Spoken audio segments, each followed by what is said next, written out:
మానవ జన్మ ఎత్తిన తర్వాత సహజంగా ప్రతివారు ఆకలి తప్పులు అవన్నీ అయిన తర్వాత అమ్మ అనే శబ్దంతో, నాన్న అనే శబ్దంతో, గురుదేవ అనే శబ్దంతో, స్నేహితుల్ని అప్పచెల్లని ఈ అనుబంధాలతో పెరిగి ఈరోజు నేను కూడా మీరు కూడా అనుబంధాలతో ఆత్మీయతో ఉన్నాం.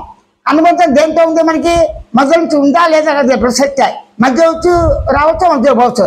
నా శరీరంతో నాకే అనుబంధం ఉన్నది, నా శరీర అవయవాలతో నాకే అనుబంధం ఉంది.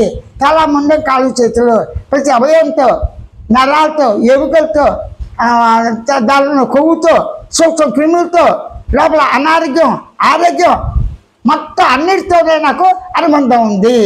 శరీరంతో అనుబంధం ఉన్న తర్వాతే జగత్తు అనుబంధం, ప్రకృతి అనుబంధం, పంచభూత సృష్టి అనుబంధం, దాంతోపాటు అండపిండ బ్రహ్మాండాలు, ఆకాశం ఉంది, గెలాక్సీ ఉన్నాయి, అన్ని అనుబంధాలు విశ్వబంధాలు అంటే విశ్వ ప్రకృతి బంధాలు ఉన్నాయి.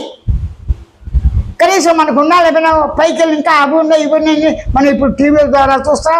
గతంలో వాళ్ళు చెప్పారు వైద్యానికి ఎన్ని రకాల వైద్యం చెప్పారు, ఆయుర్వేదిక్ ఇంకా అనేక రకాలు చెప్పారు. మెడిసిన్స్, ఆకులు, అలములు ఇవన్నీ ఆహార పనికిరాని చెత్త ఏదీ లేదు.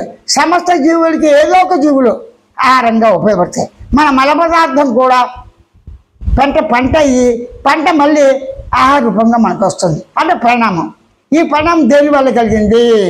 దేనివల్ల కలిగింది? దేహం జడ పదార్థం, చేతన పదార్థం. చేతన పదార్థం తను గుర్తించుట, గమనించుట, తెలుసుకుంట, గ్రహించుట, మాట్లాడుతూ చేయట్లేదు.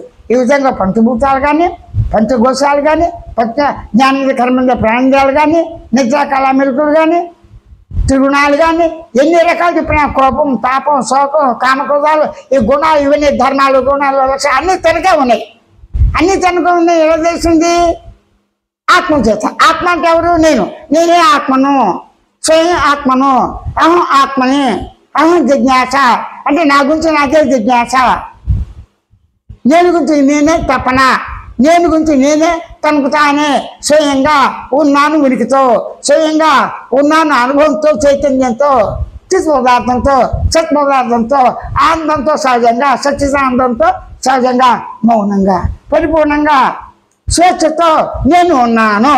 ఈ పదాల్లో మనకు అనుభూతిని మనమే గుర్తించి గమనించి ఊరుకుంటే చాలు. గుర్తించి గమనించడానికి ఏ సాధనలు అక్కర్లేదు. మనకే చూడండి, బాధ కలుగుతుంది, అమ్మ, నాన్న, రామ రామ అనుకుంటున్నప్పటికీ అవసరం వ్యక్తి జరగటం కాదు. నువ్వు ఏదో పదం ఎత్తుతావు. ఆ ఎత్తే పదము ఎరుకుతున్నా గుర్తించు. రోగం వచ్చింది, రోగాన్ని గుర్తించాం. ఎరుక రోగ పదార్థంగా లేదుగా, దేహంగా గుర్తించావు. దేహంగా లేదు కదా, దేహంగా ఉంది, రోగంగా ఉంది, ఆరోగ్యంగా ఉంది, సాకారం, నిరాకారం, సగుణం, నిర్గుణం అన్ని పదార్థమే. అన్ని పదార్థాల రూపంగా నామంతో ఉండేది అనుకునేవాడు. ఎలా ఉన్నాడు? గమనించేవాడుగా, గుర్తించేవాడుగా, తెలిసినవాడుగా ఉన్నాడు. అలాగా మర్ర మన శబ్దాలతో మనమే, మన భావాలతో మనమే, మన లక్ష్యాలతో మనమే ఉన్నామని మర్రమల్ల అనుకున్న కొద్ది ఏమవుతుంది? ఇక్కడ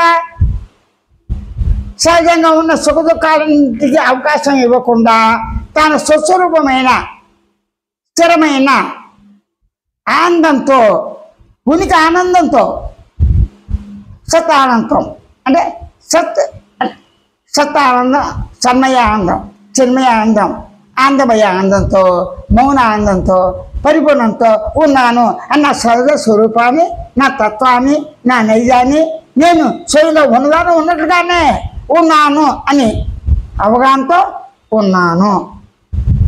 అప్పుడు సామాన్య మానవుడు కూడా మన స్వరూపాన్ని గమనించడానికి జన్మ సిద్ధాంతాలు విడిగా మీరు ఉంచుకోండి. జ్ఞానం మీ నమ్మకాలు మీరు ఉంచుకోండి. అందరూ అంగీకరించాలి. లేకపోయినా మీ నమ్మకాలు మీరు సూక్ష్మంగా గమనిస్తే, స్వయం జ్ఞానంతో గమనించిన జన్మలు ఏంటి, సత్యాలు, అసత్యాలు అన్నీ కూడా పూర్ణమైన సత్యాలతో పరిపూర్ణ మౌనంగా ఉన్నదాన్ని మాత్రమే నా స్వరూపమే ఎరుకుతో గుర్తించి గమనిస్తున్నాను. ఎరుకుతో గుర్తించే ఈ సర్వం అంటే దేహ పదార్థంతో, సృష్టి పదార్థం సర్వ ఎరుకగా ఉంది. సర్వ ఎరుకమే. ఎరుక ఎలా ఉంది? నామరూపాలతో ఆకారంగా ఉన్నట్టుగా ఉన్న అగత్యమైన అణువుమయంగా ఉంది. ఈ అణువులమయం ఎలాగుంది? ఆకాశమయం ఉంది. ఆకాశమయం ఎలా ఉంది? చిదాకాశం అంటే చిత్తాకాశం, సత్యాకాశం, సామాన్య సత్యాకాశంతో ఉంది. ఎలా ఉంది? ఉంది కాబట్టి అలా అట్టుండుని గ్రహించడమే, గుర్తించడం, తెలుసుకోవటమే సహజమైన ఆత్మానుభవం.